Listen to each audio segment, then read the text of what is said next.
So, it's no secret that the live streaming wars are starting to heat up. Of course, Twitch is still the go-to for most people when they think about streamers, but Kick has been growing more and more recently. Not to mention YouTube casually existing in the background with the best infrastructure just waiting for their time to strike. But it seems like Twitch is finally starting to react to Kick and the part of the market that they are eating up. And obviously, they're coming out swinging. What do I mean? Well, the Twitch CEO Dan Clancy has been going around doing interviews and appearing on streams with Twitch streamers, probably partially out of wanting to stay involved with the community, but also to try and cover for the sub price increases. In this case, the CEO was on with the streamer Nate Gentile 7. No, I've never heard of him either. But in his interview, he took the time to call out Kick and explain why he doesn't see Kick as a threat to Twitch's market dominance. You know, it's not a secret where their, money comes from. And the question is how long-term stable is that, right? Yeah. And what are they in it for, right?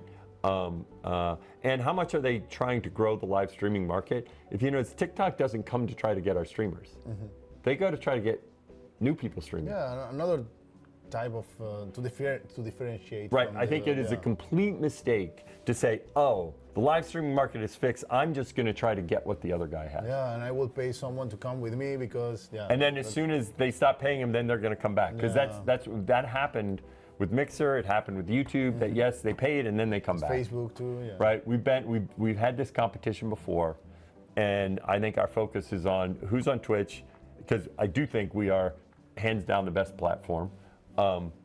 I think he does bring up some good points there, but ultimately I think that it's pretty much just cope. He brings up, without outright saying it, the idea that Kick is funded by gambling money from stake, an assertion that's made quite a lot, but that I've never really been able to find actual proof of, probably why he's careful saying it, saying it's no secret where Kick's money comes from. But he is right to ask how long they can keep it up for. After all, Kick pays streamers way better than Twitch does, and Twitch is backed by Amazon. Granted, Kick seems to be a smaller company than Twitch, with less bloat, and is probably running the same way most startups do these days: investor money. As long as they can keep the money coming in to support it, Kick will be around. It's similar to Uber, a business where without investor income, it's hard to understand how they would stay in business. But there's no evidence at all right now that Kick is facing some kind of financial problem. So while it's a decent question to ask, it's ultimately just a way to hit Kick's reputation by stoking meaningless fears. The real meat of this argument as to why Kick isn't an issue for Twitch is that he doesn't believe that the Kick business model of signing streamers to contracts will work. It's possible that he has a point here. In the past, Twitch's competitors have spent tons of money buying up big streamers and pulling them away from Twitch. I think the most obvious example was Ninja's Mixer deal, but for the most part, Twitch has remained the big dog in the market because their streamers tend to come back eventually, preferring the reach or something else that Twitch has to offer. So I guess from his point of view, Kick signing streamers is a waste of money because, well, it's been tried before and it didn't work. But I think that by comparing Kick to the other sites that Twitch has competed against in the past, he's kind of putting up a straw man argument. Kick isn't like the other Twitch competitors. For one, Kick isn't as worried about optics and political correctness as Twitch and its past competitors had been, which allows for streamers to do more risque content over there. But the real reason that Kick isn't like past companies like Mixer is because Kick actually pays streamers way more than Twitch. Kick has a 95-5 revenue split in favor of their creators. That nearly doubles what a streamer earns from each sub over Twitch. I think that Dan is massively underestimating the effect that that extra money could have for smaller creators, especially the incentive that the extra money gives streamers to even just occasionally do a stream on Kick. You see, it seems to me that Twitch is still playing a zero-sum game. They want to be the only big live streaming site. They want to be the mainstream. It's something that all the competitors over the years have tried to overtake them to do. Take over the #1 spot from Twitch. All of them have failed to reach that goal, but Kick doesn't seem to be going for the #1 spot. If they did, it wouldn't make much sense for them to offer non-exclusive deals to creators that allow for the creators to still stream on Twitch despite being signed to Kick. It seems to me that Kick is approaching everything with a new goal. They don't want to try and compete outright with Twitch.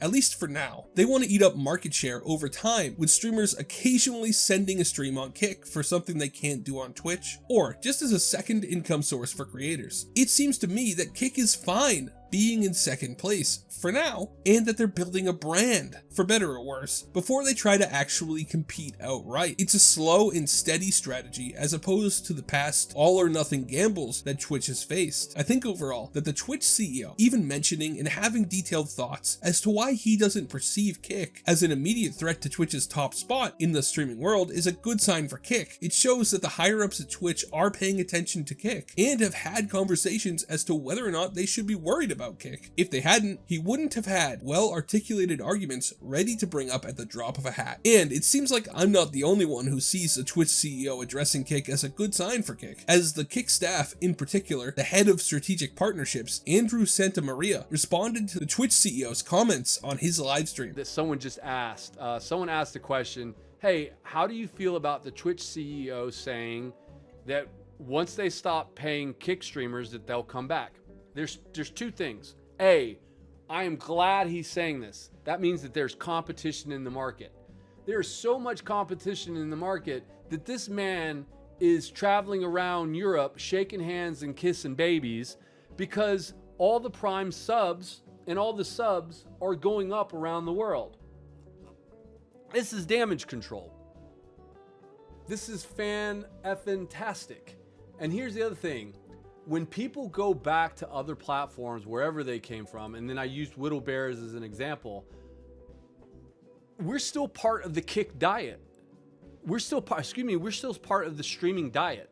And that's a massive win for everyone. That's a massive win for Kick. That's a massive win for the market. That's a massive win for you guys, because that means that TikTok does innovations, Twitch does innovations. So it seems like Kick staff are also on the same page, saying that it proves Twitch is considering them competition, throwing in a little jab at the Twitch CEO's obvious PR tour, and then talking about how even if a streamer goes back to Twitch eventually, Kick is still part of the streaming diet, which goes to what I said before, that as long as they get their foot in the door, streamers who go back to Twitch will probably keep occasionally streaming on Kick, whether that's for the different communities and rules over on Kick, or just for a nice little boost in their paycheck. It doesn't matter, it just proves that Kick is still competition. At the end of the day, it doesn't matter to me whether or not Kick or Twitch comes out on top. I might sound like I'm a little anti-Twitch, but I'm really just pro-competition. Twitch has coasted for a long time while making a lot of bad decisions because of the lack of any real competitor. Now that Kick's around, I think that Twitch has started to move towards a better direction. Although I can't say if that's just because of the rise of Kick or if it has to do with Dan Clancy taking over as CEO. But I guess it doesn't matter too much what I think. What I want to know is, what do you guys think? Let me know in the comments. I'd love to know if you prefer Twitch or Kick, and why? Is one better as a viewer than the other? Other than that, remember to like and subscribe, have a great day, and God bless you.